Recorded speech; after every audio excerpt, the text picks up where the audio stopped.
Tu t'es déjà demandé ce qui se passerait si, là, tout de suite, le soleil disparaissait simplement? Pas qu'il explose, pas qu'il s'éteigne progressivement, mais qu'il disparaisse d'un coup. Combien de temps nous resterait-il? 8 minutes ou moins? Le plus inquiétant, c'est, le remarquerait-on immédiatement ou continuerait-on comme si de rien n'était, ce que les documentaires scientifiques n'évoquent pas? Vous êtes-vous déjà demandé ce qui se passe là où aucun homme n'a encore mis les pieds? Disons, sur une autre planète. Prenons non pas la banale Mars dont on a déjà beaucoup parlé, mais Jupiter. C'est la plus grande planète, un géant gazeux du système solaire. Embarquons donc à bord de notre vaisseau spatial imaginaire et partons vers cette planète étonnante. Un voyage réel durerait environ 5 ans. Nous allons le découvrir, les secrets de Jupiter seront révélés dans quelques secondes. Mais avant de commencer, répondez à une question. À votre avis, pourquoi cette planète est-elle appelée une géante gazeuse? C'est simple, si vous atteignez Jupiter, vous ne pourrez pas vous promener sur sa surface comme vous le feriez sur n'importe quelle autre planète de notre système solaire. En fait, son atmosphère est principalement composée d'hélium et d'hydrogène. Autrement dit, l'enveloppe de Jupiter n'est pas solide, comme celle de la Terre par exemple, et elle ressemble plutôt à un nuage. C'est génial, non? On pourrait facilement traverser Jupiter en fusée. Vous pourriez penser que c'est tout à fait logique. Mais en réalité, ce n'est pas du tout le cas. Revenons maintenant à notre voyage à grande vitesse vers la planète gazeuse. Vous voilà à bord d'un vaisseau spatial ultra moderne, impressionné par l'immensité de ce géant. D'ailleurs, si ce n'était pas une planète, mais simplement une boîte de forme ronde, elle pourrait facilement contenir plus de 1000 terres. Ce n'est pas la seule chose qui nous impressionne. Regardez de plus près la surface de ce géant. Vous avez sûrement remarqué 7 ovales de taille gigantesque. Ce sont de puissants tourbillons qui se distinguent par leur couleur blanc éclatant. Mais ce n'est pas tout. Regardez cette célèbre tache rouge qui fait environ 12 140 km de large. C'est un ouragan puissant considéré comme le plus fort du système solaire. Bien sûr, nous allons essayer de rester à l'écart. Et nous atteignons maintenant l'atmosphère de Jupiter. Le vaisseau spatial est secoué car il doit se déplacer à des vitesses très élevées. Nous ne sommes encore que dans les couches supérieures, mais la chaleur ne faiblit pas. La température insupportable dépasse déjà les 700 degrés Celsius. Mais imaginons que notre vaisseau soit très avancé technologiquement et entièrement protégé contre les hautes températures, alors nous continuons notre route. Ce n'est pas le seul problème auquel nous allons être confrontés. La vitesse de rotation de Jupiter autour de son axe est très élevée, 500 km/h. Ici, une journée dure 2 fois moins qu'une sur Terre. Même l'ouragan le plus puissant ne se déplace pas sur notre planète à une telle vitesse. Soudain, la chaleur intense cède brusquement la place au froid. On observe une chute brutale de la température jusqu'à moins 73 degrés. En même temps, on observe une augmentation de la pression atmosphérique. Après toutes ces péripéties que nous avons complètement traversées, les couches supérieures de l'atmosphère de Jupiter, sa stratosphère, ensuite, plus nous allons nous enfoncer, plus la température, la vitesse du vent et la pression atmosphérique vont augmenter. Maintenant, regardez ce qui se passe autour de nous. Vous voyez des éclairs d'une taille incroyable et des couches épaisses de nuages composés d'ammoniac. C'est intéressant de savoir ce qui va se passer ensuite. Nous devons le découvrir rapidement, mais attendez, nous ne pouvons pas le faire. Vous vous demandez sûrement pourquoi. Les scientifiques ignorent encore ce qui se cache sous les nuages d'ammoniac. 1162 km reste la distance maximale atteinte par les sondes spatiales d'exploration. Elles ne pouvaient pas aller plus loin car à cause de la pression croissante, elles tombaient en panne puis étaient complètement détruites. L'une de ces sondes s'appelait Galileo. Il a réussi à rester près d'1 heure dans des conditions aussi difficiles sur Jupiter, et c'était déjà un immense exploit. Qu'en est-il de notre vaisseau spatial imaginaire? Imaginons que la technologie ait fait d'énormes progrès ces dernières années et que désormais notre vaisseau n'ait plus rien à craindre d'une chose comme la haute pression. Et nous voilà, malgré toutes les difficultés, en train de continuer notre voyage. Nous avons déjà parcouru 5000 km et si nous voulons faire demi-tour, cela posera problème. Notre vaisseau s'approche de l'un des objets les plus mystérieux du système solaire, le noyau de Jupiter.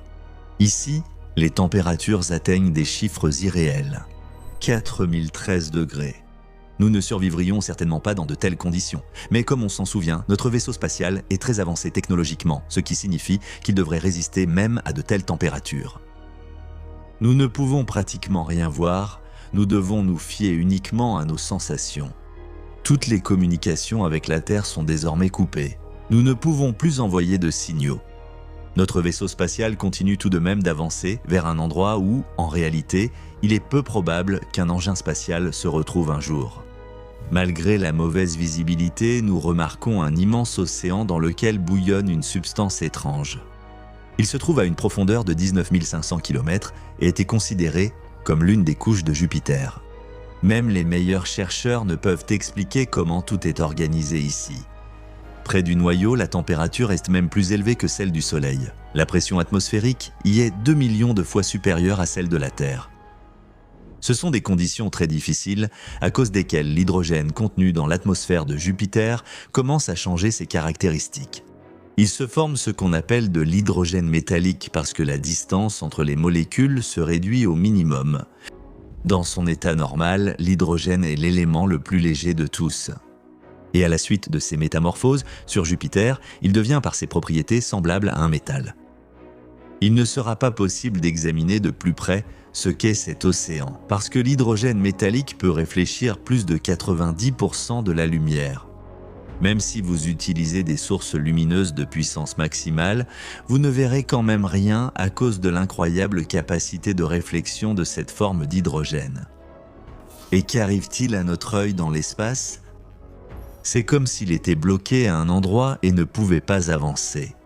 La gravité et la force de poussée provenant de l'hydrogène métallique sont entrées en collision. C'est pourquoi, de l'extérieur, il semble que l'objet spatial continue d'avancer, mais en même temps, il est repoussé en arrière. Pendant un certain temps, notre vaisseau peut encore avancer un peu, mais ensuite, il ne lui reste plus qu'à dériver librement pratiquement au centre du géant. C'est un obstacle sérieux. Mais qu'y a-t-il derrière ? Le noyau de la planète gazeuse. Il n'y a toujours pas d'avis unanime sur ses caractéristiques et sa structure. Les scientifiques avancent différentes hypothèses. Certains affirment qu'il s'agit d'un corps en fusion à des températures élevées. D'autres, au contraire, pensent qu'il s'agit d'un objet solide, dont la taille est bien supérieure à celle de notre planète. Ce noyau possède un relief rocheux, autour duquel s'accumule de l'hydrogène métallique, formant une couche dense, au-dessus de laquelle se trouve également de l'hydrogène ordinaire. On ne connaît pas les propriétés d'un tel noyau, mais une chose est sûre pour les scientifiques, les températures y sont extrêmement élevées. On suppose qu'il s'agit de 35 000 degrés. Imaginez seulement à une telle température, tout autour fond instantanément. Comme vous pouvez l'imaginer, notre vaisseau spatial ne pourra pas traverser Jupiter. De nombreux obstacles nous attendraient, allant de l'hydrogène métallique jusqu'au noyau de la planète. N'oubliez pas non plus les variations de pression et de température qui vous accompagneraient tout au long de ce voyage. Ah oui, nous avons failli oublier de mentionner les radiations et la grande tache rouge. Tout cela constitue un véritable chemin de la mort qu'il est tout simplement impossible de franchir pour le moment. Il vaut mieux explorer Jupiter avec des sondes spatiales qu'avec des humains. Il y a eu quelques avancées dans cette affaire. En 2016, la sonde Junon travaille à l'étude de la planète.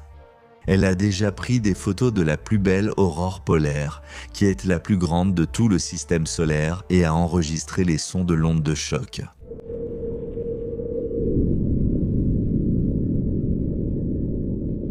Quoi qu'il en soit, Jupiter garde encore beaucoup de secrets et ne compte pas les révéler pour l'instant.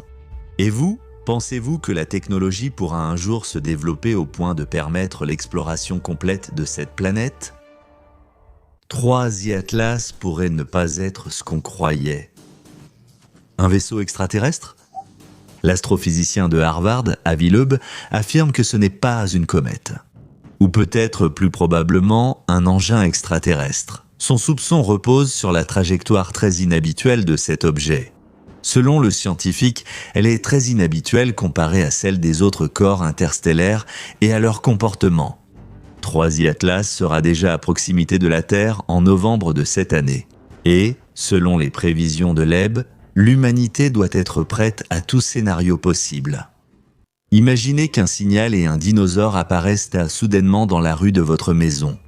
À quoi penserez-vous au moment critique? Ce n'est pas possible. Un effet tout aussi stupéfiant a été ressenti par les scientifiques lorsqu'un astéroïde interstellaire traverse en ce moment même le système solaire. Des visiteurs comme eux viennent très rarement. Plus précisément, seuls 2 objets interstellaires non liés gravitationnellement à notre système solaire avaient été observés auparavant. Autrement dit, il s'agit simplement d'un voyageur de passage pour qui le système solaire n'est qu'une étape sur sa route, comme la gare de Shipetovka pour les passagers du train Kiev-Oujgorod. Qu'est-ce que cet objet ancien et étonnant? Peut-il, lui ou ses fragments, représenter une menace pour la sécurité de l'humanité? Quels astéroïdes interstellaires ont, en principe, visité le système solaire et ont été observés par les astronomes terrestres? Et la question principale, cet événement ne signifie-t-il pas qu'une attaque extraterrestre nous menace? L'objet E11P3Z, ou comme il est officiellement appelé 3i Atlas, 2025 est un énorme rocher allongé, le 3e astéroïde interstellaire confirmé. Le télescope Atlas au Chili l'observe de près depuis plusieurs mois, et les données du 14 juin 2025 ont confirmé qu'il s'agit bien d'un visiteur venu des profondeurs de l'espace. Mais un dilemme se pose, à quel groupe doit-on rattacher cet objet, aux astéroïdes ou aux comètes?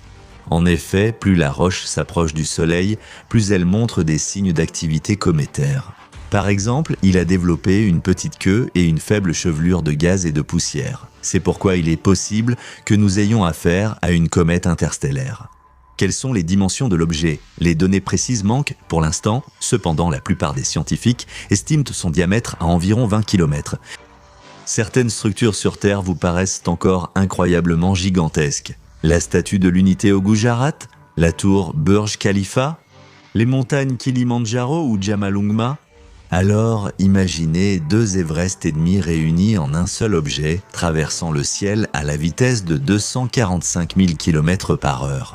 Elle dépasse largement les paramètres nécessaires pour échapper à l'influence gravitationnelle du Soleil. En effet, la 3e vitesse cosmique pour notre système est de 42 km/s. Ces données sont valables près de la Terre et l'objet mentionné se déplace à une vitesse de 60 km/s. Ceci constitue une preuve supplémentaire de son statut interstellaire. Quels autres astéroïdes ont visité le système solaire en tant qu'objet venu d'ailleurs? Officiellement, Oumuamua a été détecté en 2017 et Deusi Borisov en 2019. Ce dernier est considéré comme une comète qui a été éjectée par un système stellaire il y a longtemps. Il se trouve peut-être dans une région d'astéroïdes similaire à notre ceinture de Kuiper. Pourquoi Deusi Borisov est-il considéré comme une comète? Parce qu'en s'approchant du Soleil, l'objet présentait également des signes évidents, une queue allongée et une chevelure. Oumuamua est complètement différent. C'est un véritable astéroïde, mais sa forme de cigare, inhabituelle pour ce type d'objet, a autrefois suscité une vague de spéculation sur l'origine artificielle de cet intrus. Cependant, par sa taille, elle est loin d'égaler le héros de notre vidéo. Les dimensions d'Oumuamua ne sont que d'environ 400 mètres. Pourquoi cet astéroïde a-t-il une telle forme? Qu'est-ce qui lui a donné une accélération indépendante de la gravité et du système solaire? Pour l'instant, il n'y a pas de réponse. Peut-être ne faut-il pas exclure la théorie d'une origine artificielle contre laquelle la communauté scientifique s'oppose si activement. D'où viennent de tels objets? On suppose que certains d'entre eux pourraient provenir des régions éloignées du système solaire, par exemple le nuage d'Oort, ou appartenir aux comètes à longue période. La comète Hale-Bopp, visible en 1996 et 1997, appartient probablement à cette dernière catégorie. Sa période orbitale est de 2500 ans. Ainsi que NeoWise, découverte au printemps 2020, les avis divergent concernant cet objet. En effet, sa période orbitale est de 6800 ans, ce qui n'exclut pas une origine interstellaire. Dans ce contexte, certains astéroïdes de la ceinture de Kuiper sont également pris en considération. Pour quelles raisons les scientifiques les considèrent-ils comme des visiteurs du système solaire? Avant tout, à cause de leurs orbites inhabituelles, trop excentriques ou hyperboliques. Par exemple, l'astéroïde 514107, en raison d'un comportement atypique pour les objets originaires du système solaire, est considéré comme ayant été capturé depuis l'espace interstellaire il y a plusieurs millions d'années. Les visiteurs rocheux venus des profondeurs de l'espace peuvent être comparés à des découvertes paléontologiques ou archéologiques. En les étudiant, nous pouvons obtenir des informations inestimables sur des endroits où nous n'irons jamais et que nous ne pourrons même pas voir avec une optique avancée. Mais pourquoi détectons-nous les vagabonds interstellaires si rarement ? D'après les estimations des scientifiques, de tels astéroïdes et comètes ne visitent effectivement pas souvent le système solaire. Et cela n'a rien d'étonnant car l'univers est sans limite et la Terre n'est qu'un point insignifiant sur ces cartes de navigation. Mais on estime tout de même que chaque année, quelques-uns de ces objets nous rendent visite. Pourquoi ne les voyons-nous pas alors ? Parce qu'ils sont soit trop faibles, soit extrêmement petits. Les télescopes terrestres ne les détectent donc pas, mais la situation peut être résolue. Le nouvel observatoire Vera Rubin élargit l'horizon des connaissances astronomiques et dans les prochaines années, la liste des objets interstellaires s'allongera probablement considérablement. Que peut-on encore dire sur notre personnage principal, l'astéroïde interstellaire 3I Atlas ? Outre la vitesse et la taille, le diamètre varie de 20 à 40 km. Il convient de mentionner une masse 10 millions de fois supérieure à celle de Muamua, une orbite hyperbolique très marquée et une trajectoire pratiquement confondue avec le plan de l'écliptique. Ce sont surtout ces deux derniers faits qui ont attiré l'attention des scientifiques, ce qui a amené les astronomes à classer cet objet dans la catégorie des objets interstellaires, c'est-à-dire non liés gravitationnellement au système solaire. L'astéroïde atteindra son périhélie vers le 30 octobre 2025. Il passera un peu plus près que l'orbite de Mars. La principale question qui intéresse le grand public est la suivante. Cet intrus représente-t-il un danger pour les terriens ? En effet, si un objet de 20 km de diamètre percutait la Terre à une vitesse incroyable, cela provoquerait sans aucun doute des conséquences catastrophiques à l'échelle mondiale. L'extinction de 80 à 100% de la population terrestre, des méga-tsunamis et des tremblements de terre, une activité volcanique sans précédent, l'effondrement des écosystèmes et un hiver causé par l'astéroïde.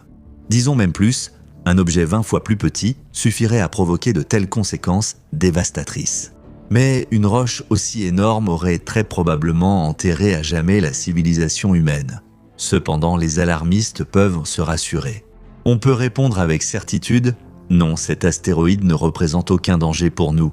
Il se trouvera de l'autre côté du Soleil et quittera paisiblement les frontières de notre système pour voyager dans le vide intersidéral pendant encore des millions d'années. Écoutez quels sons l'entoureront pendant son voyage.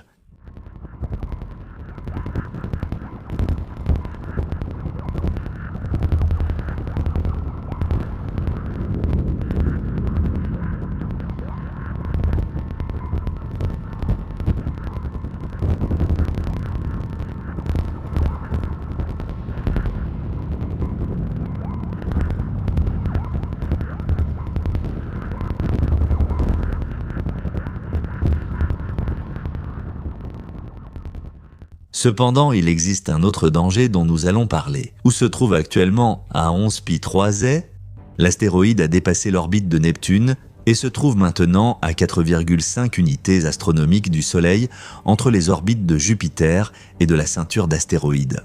Sa trajectoire est dirigée vers la constellation du Sagittaire. Peut-on observer cet objet ? Oui, et il est le plus facile de le faire depuis les rovers martiens. Ensuite, la surveillance devient plus compliquée car 3I Atlas s'approchera du Soleil. Récemment, le New York Post a publié un article dans lequel les journalistes ont affirmé qu'un artefact extraterrestre de la taille de Manhattan s'approchait de nous. En novembre-décembre, il faut donc se préparer à une invasion venue de l'extérieur. De tels articles ne surprennent pas car, comme pour d'autres objets interstellaires, il n'a pas été possible d'éviter les spéculations et les suppositions dans ce cas non plus. De plus, la théorie de l'origine artificielle de cet astéroïde a même été exprimée par des personnes respectées, comme le professeur de Harvard Avi Loeb, chef du projet Galileo. Ce provocateur dans le domaine scientifique a exprimé à plusieurs reprises des hypothèses, et pas seulement à propos de cet objet interstellaire, mais aussi concernant ceux qui ont été détectés auparavant, affirmant qu'ils présentent des signes de technologies extraterrestres. Rien n'est confirmé pour l'instant, mais cela stimule l'imagination et en effraie certains. Quoi qu'il en soit, si une flotte extraterrestre ne plane pas au-dessus de la Terre cet hiver, l'objet s'éloignera progressivement. Il passera de nouveau près de Neptune au début de l'année 2028. Ensuite, il repartira vers l'espace interstellaire. L'étude d'un corps céleste aussi immense, découvert alors qu'il approche du système solaire et non lorsqu'il le quitte, offre plus de chances d'examiner l'astéroïde de manière approfondie. Que représentent ces recherches pour la science terrestre ? Elles ont une importance énorme, car les astronomes pourront étudier la matière provenant d'un autre système stellaire, ainsi qu'obtenir une grande quantité d'informations sur la composition de l'objet et son origine. Certains astrophysiciens avancent l'hypothèse que l'astéroïde est un visiteur provenant d'une région de la Voie lactée où se trouvent environ les 2/3 des étoiles de notre galaxie. Mais pourquoi n'est-il pas resté dans son environnement stellaire et s'est-il lancé dans ce voyage ?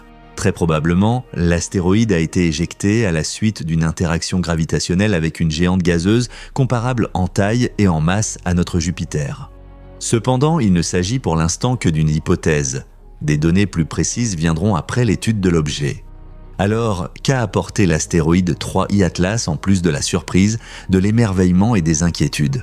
C'est une fenêtre sur d'autres mondes aux lois différentes, permettant de comparer la formation des planètes dans l'univers. Cet astéroïde révélera les particularités de son système stellaire d'origine. Dans cette vidéo, nous parlerons des astéroïdes qui, comme la comète Borisov, révélaient les particularités de leur système stellaire d'origine par leur composition unique. Nous recommandons l'hymne universel de Hess, ils en font partie, et aux astronomes que l'objet s'est formé dans un environnement très froid, près d'une étoile l'exact opposé du Soleil.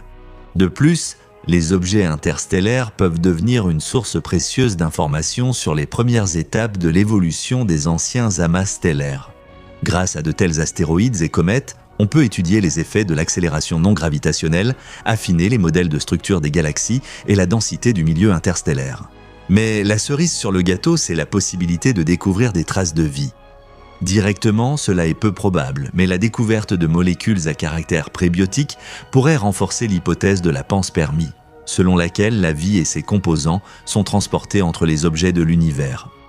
La question finale, comment cet astéroïde interstellaire devrait-il se comporter pour que les scientifiques et le public soient stupéfaits ?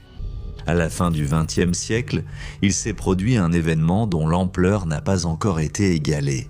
Même au célèbre inventeur et rêveur Elon Musk.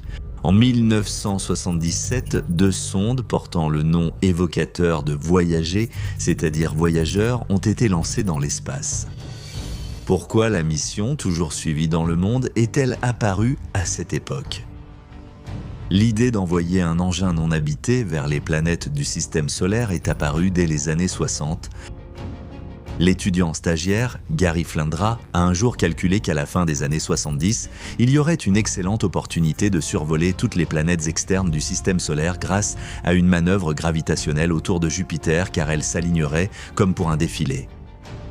Les travaux de ce jeune prodige ont attiré l'intérêt et confirmé son hypothèse.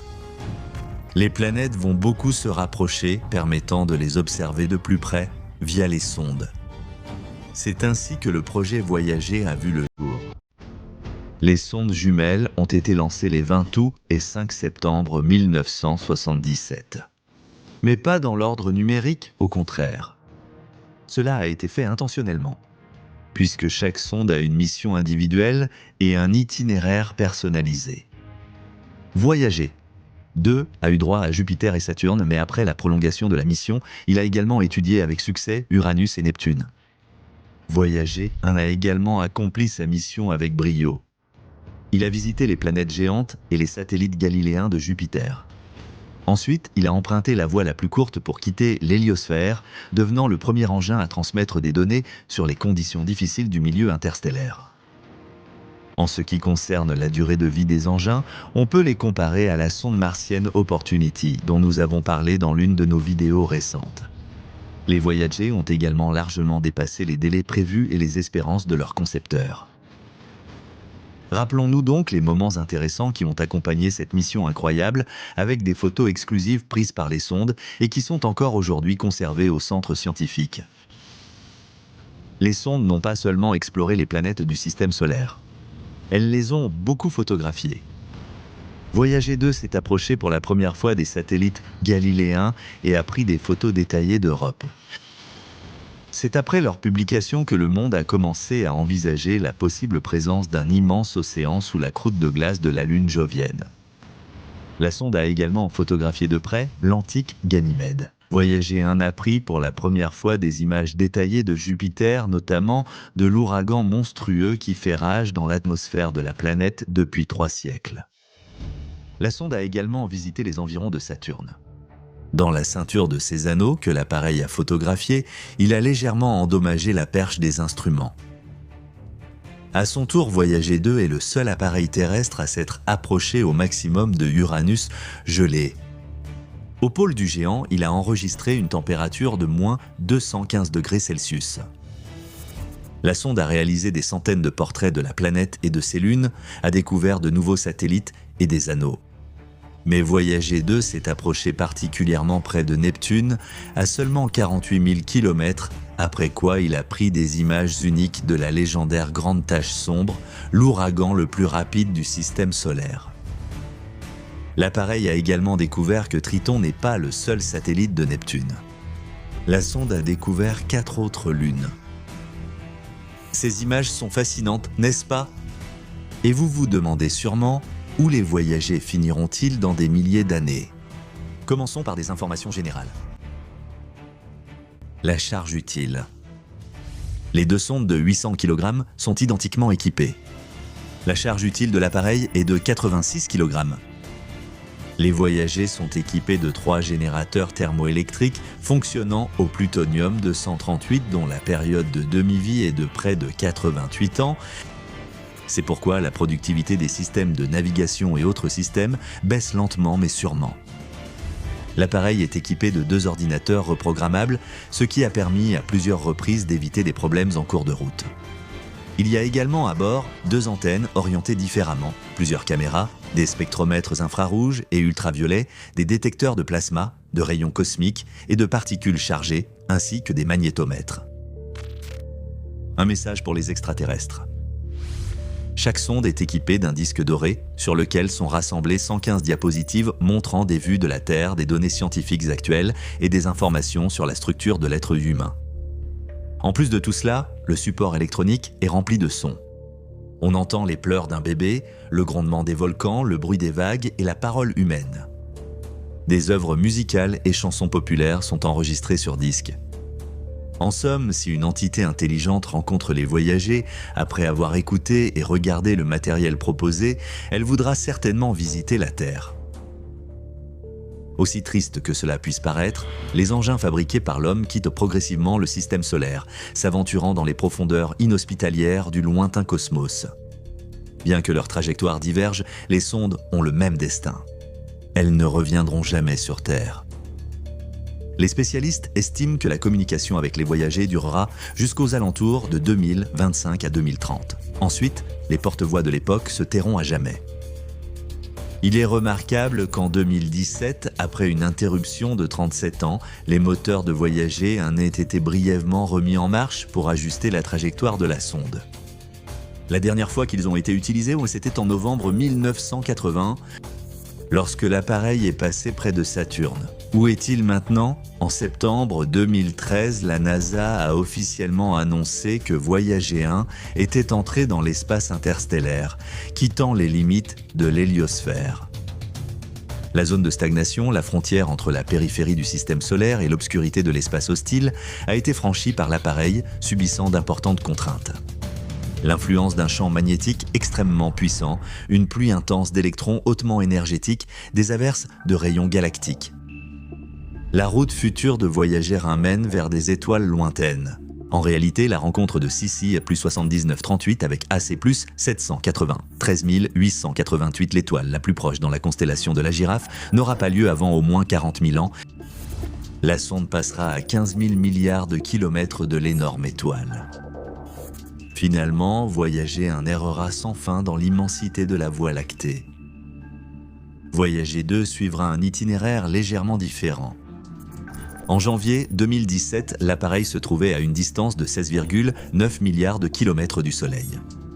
S'il volait à la vitesse de la lumière, il atteindrait cet endroit en environ 16 heures. Mais avec nos capacités, le voyage a duré 40 longues années. En décembre dernier, la deuxième sonde a pénétré l'espace interstellaire. Il quittera le système solaire après avoir traversé la limite extérieure du nuage d'Oort. Ensuite, Voyager 2 continuera de voyager à travers ce gigantesque nuage pendant encore 30 000 ans. Ensuite, la sonde devra franchir un groupe de nébuleuses interstellaires. Cela prendra plus de 90 000 ans. Alors qu'il sera encore dans ce nuage de gaz, Voyager 2 passera également près de l'étoile Ross 248. Cela arrivera dans 40 000 ans. Il existe aussi des prévisions plus lointaines. Dans 296 000 ans, la sonde, si rien ne la dévie de sa trajectoire, passera près de Sirius à une distance de 4,6 années-lumière. Ainsi, les sondes participant au programme du Grand Voyage sont entrées dans une phase des plus intéressantes, dont nous ne pourrons malheureusement que deviner le déroulement. Mais les terriens ont gardé des photos, comme par exemple le Pale Blue Dot, le point bleu pâle. Ce n'est rien d'autre que la Terre, immortalisée à une distance de 6 milliards de kilomètres. Le voici le véritable cadeau des voyageurs qui s'en vont pour toujours. Jetons encore un coup d'œil aux meilleures images.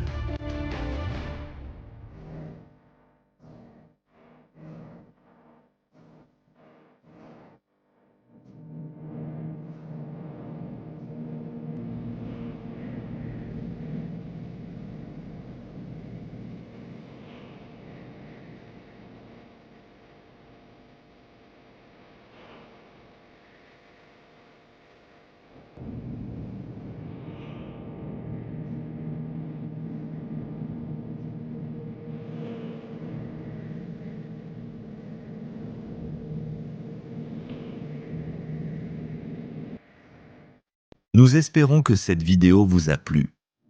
Et en remerciement, vous mettrez un like, vous vous abonnerez et vous cliquerez sur la cloche. C'est très important. Vous recevrez les mises à jour plus vite que les autres.